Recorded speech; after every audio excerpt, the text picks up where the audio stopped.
There's this lifelong awkwardness that I've had, especially when meeting new people. And when I get somebody engaged and listening to me, I can easily overdo it with my experiences and knowledge, and even giving advice that's not asked for. I'm the guy in that room that keeps on going and then walks away and realizes afterwards that I just bombed that meeting, that relationship, because I just dumped too much. And then I used to get anxiety about it. It used to be so painful. But that's not the case anymore for me. I still can overdo it. I still can make that awkward moment, but I don't get the anxiety afterwards because I've learned how to navigate that. Most men think leadership means getting people to do what you want. It doesn't. If you have to force it, you're not leading. You're controlling. And those are two very different things. But here's the part that nobody warns you about. Forcing doesn't always look like giving orders. It's not always looking like raising your voice or pounding the table. Sometimes forcing is just talking. Sometimes it's explaining, it's having a conversation that turns out not necessarily to be a conversation, but maybe a lecture, making one more point. And I know this personally because that was my version of it. So today I want to talk to you about what it means to become a man who leads without forcing and why saying less might be the strongest thing that you do all week. Forcing for me never looked like controlling my eyes, at least not when I was in the moment. And I didn't realize it afterwards, but I knew something was wrong. For me, it was passion, and it is passion. So here's how it go. I'd be in a group of family, friends, a few guys after church, maybe after a meeting, doesn't matter. Someone brings up a topic that I care about, maybe I know about, and I'm in every detail, every angle, all the background, the story behind the story. I'd give the room everything I had. And listen, I wasn't trying to dominate anybody. In my mind, I was contributing. I cared about this thing, and I wanted people to really see it. I really wanted to help other people. But two things kept happening. First, somewhere in the middle of all those words, the conversation stops being a conversation. It became them as an audience and me as a speaker. I was the focus. I'd never asked to be the focus, it just happened. I just flooded the room until there wasn't space for anyone else. And second, this is the part that stung. Afterward, I'm the one who pulled away because I'd spent everything I had.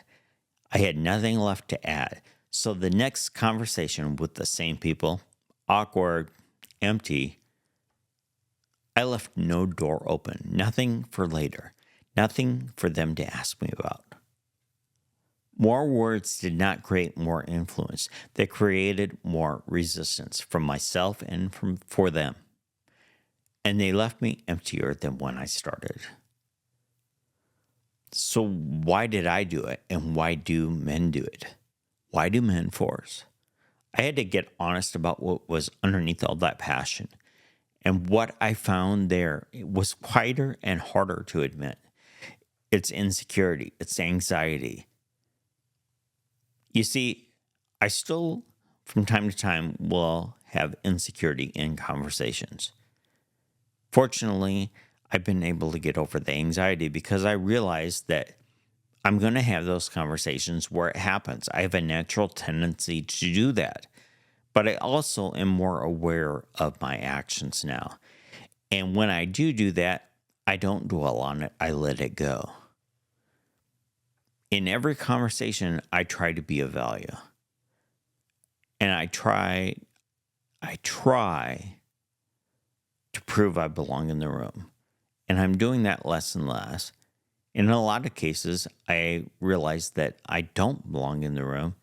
and I'll walk away. But all those words were making me a case for myself when I would do it. And I think that's what forcing usually is for every man. It's a fear wearing a strong face. Some men force with commands, some men force with anger, some force with silence. They just withdraw and let everybody feel it. I forced with volume. But it's all the same move underneath. It's trying to make people respond to us instead of trusting them to choose. And here's the law that never changes. The tighter you squeeze, the more people pull away. So here's the lesson that set me free. And I'm going to warn you, because this sounds like bad news at first. You can't control another adult. You can't make someone respect you.